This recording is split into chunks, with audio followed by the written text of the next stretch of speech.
मेरे BSK Ramanujan channel में आप सभी का स्वागत है। हमारे तरफ से आपको नमस्कार, जय हिंद। ये मैं वीडियो कक्षा 9, कक्षा 10, कक्षा 11 और कक्षा 12 के बच्चों के लिए विशेष रूप से बनाए हैं। आप इसके माध्यम से ग्राफ को कैसे बनाते हैं, ग्राफ की शुरुआत कहाँ से होती है, ग्राफ किस प्रकार से आप खींचेंगे, इसे आप सीखेंगे। बहुत ही कम समय में आप ग्राफ बनाना सीख जाएंगे, समझ जाएंगे।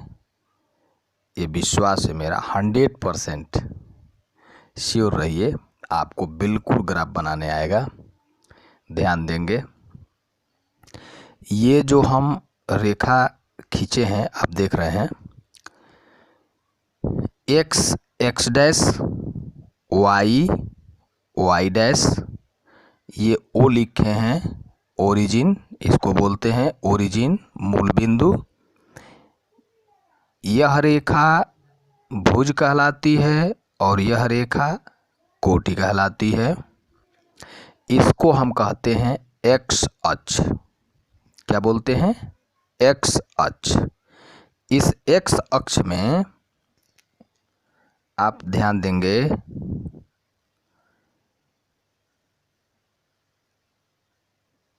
एक्स ओ एक्स डैश को एक्स अक्ष कहते हैं, एक्स एक्सिस जिसको कहते हैं, एक्स एक्सिस।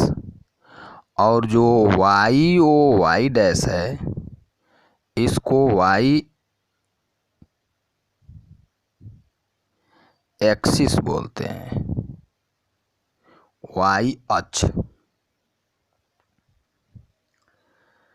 फिर से ध्यान दे लें, इस मूल बिंदु ओरिजिन से हम दूरी का मापन करना शुरू करते हैं और इस लाइन को भुज बोलते हैं, एक्स अक्ष बोलते हैं। यहाँ से लेके यहाँ तक एक्स अक्ष, यहाँ से लेके यहाँ तक वाई अक्ष। इस एक्स अक्ष को एक्स ओ एक्स डैश, वाई अक्ष को वाई ओ वाई डैश कहते हैं। अब ध्यान देंगे, इसमें जो है दिशाएं और इसका चिन्ह क्या होता है, इसे आप ध्यान देंगे। ये देखिए ओरिजिन है ना, इस ओरिजिन से दाईं तरफ एक्स लिखे हैं और बाईं तरफ एक्स डैश लिखे हैं, तो ओ एक्स की दूरी प्लस धनात्मक होती है। ओरिजिन से एक्स डैश यानी ओ एक्स डैश की दूरी ऋणात्मक होती है। देखिए यहाँ ऋण चिन्ह लिखे हैं और यहाँ धन चिन्ह लिखे हैं। ठीक इसी प्रकार ओरिजिन से मूल बिंदु से ऊपर वाई, ओ वाई की दूरी धनात्मक, धन लिखे हैं, देखिए प्लस चिन्ह लिखे हैं। ओरिजिन से नीचे की ओर Y dash, O Y dash की दूरी ऋणात्मक होती है। इस पर कोई भी बिंदु होगा तो निगेटिव नंबर में होगा और ऊपर धनात्मक दूरी होगी। ऐसे ही ओरिजिन से दाईं ओर धनात्मक दूरी और ओरिजिन से बाईं ओर ऋणात्मक दूरी होती है। इसको 4 चतुर्थांशों में विभाजित किया गया है। कितने चतुर्थांशों में? 4 चतुर्थांशों में। कैसे विभाजित किया गया है, इसे आप ध्यान देंगे। देखें, ओरिजिन से एक्स अक्ष पॉजिटिव धन दिशा की ओर और वाई धन दिशा की ओर, ये जो खाना है इसको कहते हैं प्रथम चतुर्थांश, फर्स्ट क्वाड्रेंट। इसको कहते हैं द्वितीय चतुर्थांश, सेकेंड क्वाड्रेंट। इसको कहते हैं तृतीय चतुर्थांश, थर्ड क्वाड्रेंट। इसको कहते हैं चतुर्थ चतुर्थांश, फोर्थ क्वाड्रेंट। प्रथम चतुर्थांश, द्वितीय चतुर्थांश, तृतीय चतुर्थांश और चतुर्थ चतुर्थांश। भूल के भी आप इस दिशा से नहीं करेंगे, क्लॉकवाइज नहीं, एंटी क्लॉकवाइज चलते हैं, घड़ी की सुई के विपरीत दिशा में।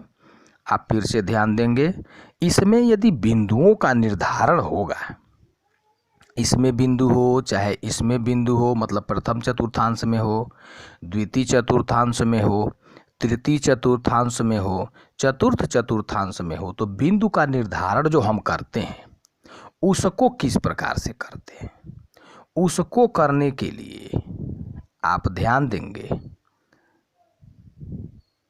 प्रथम चतुर्थांश में हम बिंदुओं को जैसे लिखते हैं, तो मान लीजिए ये बिंदु ये हो गया एक्स वाई, ये बिंदु बी हो गया, ये बिंदु सी हो गया, ये बिंदु डी हो गया। मान लीजिए इसमें एक्स जो लिखे हैं यह एक्स निर्देशांक है, कोऑर्डिनेट जिसको बोलते हैं। ये वाई कोऑर्डिनेट है। तो ओरिजिन से ये जो हमारा मूल बिंदु है ओरिजिन, इस ओरिजिन से एक्स अक्ष पर जो दूरी हम चलते हैं वह एक्स कोऑर्डिनेट कहलाता है। यह एक्स कोऑर्डिनेट, ओरिजिन से एक्स अक्ष पर चली गई दूरी। वाई का मतलब ओरिजिन से इस वाई अक्ष पर धन दिशा की ओर जितनी दूरी हम चलते हैं, मान लीजिए हम यहाँ से यहाँ तक चल दिए, तो ये दूरी, जितनी दूरी हम चलते हैं ये दूरी होगी वाई। तो वाई कोऑर्डिनेट हो गया, वाई निर्देशांक। इसलिए ये धन होता है और ये धन होता है, इसलिए दोनों धनात्मक निर्देशांक होंगे। और ओरिजिन से बाईं ओर एक्स अक्ष पर ऋणात्मक दिशा है और वाई अक्ष पर धनात्मक दिशा है, इसलिए एक्स निर्देशांक ऋण होता है और वाई निर्देशांक धन होता है। फिर तीसरे चतुर्थांश में देखिए, ओरिजिन से एक्स अक्ष पर ऋण दिशा होती है तो ऋण एक्स, ओरिजिन से वाई अक्ष पर ये ऋण दिशा होती है तब माइनस वाई होता है। चूँकि मान लीजिए यहाँ कोई बिंदु हो, इसका निर्धारण करना चाहते हैं, तो यहाँ से लंब डालेंगे इस पर, यहाँ से लंब डालेंगे इस पर, तो यह चली गई दूरी माइनस एक्स, यह चली गई दूरी माइनस वाई। इस प्रकार चतुर्थ चतुर्थांश में देखिए, एक्स अक्ष पर धन दिशा की ओर जब हम चलेंगे तो ये प्लस आएगा, धनात्मक संख्या आएगी। और वाई अक्ष पर चलेंगे नीचे की ओर तो ऋण दिशा हो गई, तो ऋणात्मक संख्या आएगी। तो एक्स का निर्देशांक धन होता है और वाई का निर्देशांक ऋण होता है। अब इसमें आपको, ये तो एक्स अक्ष और वाई अक्ष के बारे में आपने देखा, फिर से आप उस चीज को समझें।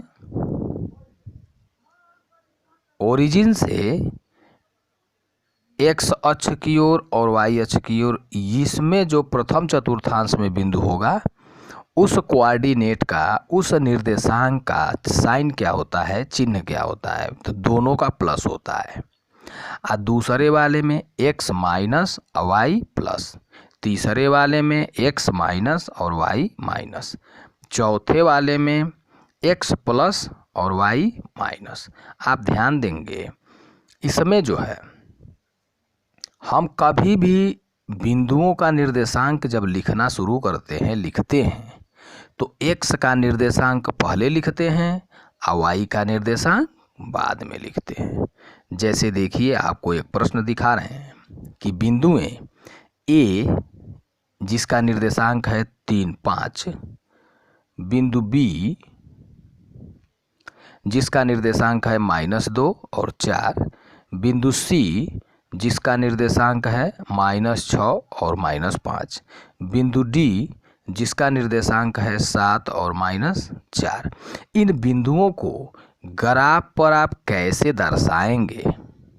इन बिंदुओं को ग्राफ पर दर्शाइए। कैसे आप दर्शाएंगे, इसके लिए ध्यान दीजिए। इसे दर्शाने के लिए एक हम x अक्ष की रेखा खींचेंगे, एक y अक्ष की रेखा खींचेंगे। अब इस मूल बिंदु से जो 3, 5 हमको दिखाना है, बिंदु का निर्देशांक है 3, 5, तो इस x अक्ष पर चलेंगे 3, क्योंकि x निर्देशांक 3 है और y निर्देशांक 5 है, तो इस पर चलेंगे 3। देखिए 1, 2, 3। अब 5 का मतलब y अक्ष पर चलेंगे 1, 2, 3, 4, 5। तो यहाँ से चलेंगे ये दूरी 3 और यहाँ से चलेंगे ये दूरी 5। यह समांतर इसके, यह समांतर इसके, तो इसका निर्देशांक हो गया 3 और 5। इसी प्रकार b का देखिए, -2 और 4 हमको चलना है, दिखाना है, दर्शाना है, बनाना है। कैसे बनाएंगे? मूल बिंदु से -2 का मतलब है x अक्ष पर x की वैल्यू -2 और y की वैल्यू 4 है, तो इस पर चलेंगे 2 खाना, 1, 2, तो ये हो गया -2। और 4 का अर्थ हुआ 1, 2, 3, 4। यहाँ से लंब डालेंगे इधर और यहाँ से लंब डालेंगे इधर, ये दोनों जहाँ काटेगा इसी बिंदु का निर्देशांक होगा -2 और 4। और जो हम ग्राफ बना रहे हैं, तो ये जो देख रहे हैं बिंदुओं का निर्धारण किया गया है, ये 1-1 सेंटीमीटर पर होता है। कितने सेंटीमीटर पर? 1-1 सेंटीमीटर पर होता है। ध्यान देंगे। यदि बिंदु C का निर्धारण आप करना चाहते हैं, तो C में x का कोऑर्डिनेट, x निर्देशांक है -6 और y कोऑर्डिनेट है -5, तो ये -6 माने इस पर चलेंगे 6 खाने। देखिए 1, 2, 3, 4, 5 और 6। और y के लिए देखिए ये -5 लिखा है ना, तो नीचे की ओर चलेंगे 1, 2, 3, 4 और 5। और x अक्ष से लंब डालेंगे और y अक्ष से लंब डालेंगे, ये जहाँ प्रतिच्छेद करेंगे, काटेंगे, इसी बिंदु का निर्देशांक, इसका नाम होगा C और इस C का निर्देशांक होगा -6 और -5। आप ध्यान देंगे, एक और बिंदु का निर्धारण आपको रह गया। ये बिंदु है D, जिसका निर्देशांक है 7 और -4। तो इसका निर्धारण कैसे करेंगे, कैसे इसको ग्राफ पर बनाएंगे, इसके लिए समझ लें। 7 का अर्थ हुआ ये 7 धन है, पॉजिटिव नंबर है, इसलिए ओरिजिन से, मूल बिंदु से दाईं ओर x अक्ष पर चलेंगे 7 खाना, 1, 2, 3, 4, 5, 6 और 7। और D बिंदु के लिए देखिए ये y निर्देशांक इसका -4 है, तो इस पर चलेंगे 1, 2, 3, 4 और यहाँ से आगे बढ़ जाएंगे, लंब डालेंगे इधर और यहाँ से लंब डालेंगे इधर, जहाँ प्रतिच्छेद करेंगे, काटेंगे, इस बिंदु का नाम होगा D और इसका निर्देशांक होगा 7 और -4। इस प्रकार अतः A प्रथम चतुर्थांश, B द्वितीय चतुर्थांश, B द्वितीय चतुर्थांश और C तृतीय चतुर्थांश। C किस में होगा? तृतीय चतुर्थांश में। और D चतुर्थ चतुर्थांश में होगा। D किस में होगा? चतुर्थ चतुर्थांश में। देखिए D चतुर्थ चतुर्थांश में स्थित है।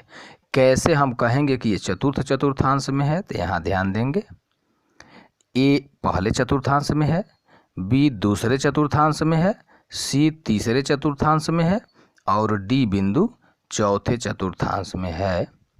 इस प्रकार हम बिंदुओं का निर्धारण करते हैं। आप यदि हमारे इस BS के रामानुजन चैनल को पहली बार देख रहे हैं तो प्लीज़ सब्सक्राइब कर लें। और सब्सक्राइब बटन यदि लाल है तभी और काला है तो इसका अर्थ है कि आपने सब्सक्राइब कर लिया है, इसलिए पुनः सब्सक्राइब नहीं करेंगे, नहीं तो कैंसिल हो जाएगा। सब्सक्राइब आप करते हैं तो हमको ये पता चल जाता है कि हमारे कितने स्टूडेंट जो है हमारे इस वीडियो को देख रहे हैं, पढ़ रहे हैं। तो इसी के साथ जो है बहुत बहुत आपको धन्यवाद। नमस्कार, जय हिंद। और आप जो है इसे ज़्यादा से ज़्यादा अपने दोस्तों मित्रों को शेयर करें। सब्सक्राइब करने के लिए बता दें कि वो सब्सक्राइब ज्यों ही करेंगे त्यों ही हमको ये पता चल जाएगा कि हमारे इतने बच्चे देख रहे हैं, तो थोड़ा पढ़ाने में हमारा मनोबल बढ़ेगा और ध्यान देंगे। आपके लिए इसके बाद जस्ट एक वीडियो फिर ग्राफ के लिए हम देंगे। यदि आपको कोई संदेह हो, कहीं नहीं समझ में आ रहा है कि कैसे आप बिंदुओं को दिखाएंगे, तो प्लीज़ हमें कमेंट बॉक्स में ज़रूर बताएं, हम आपकी सहायता करेंगे। इसी के साथ नमस्कार, जय हिंद।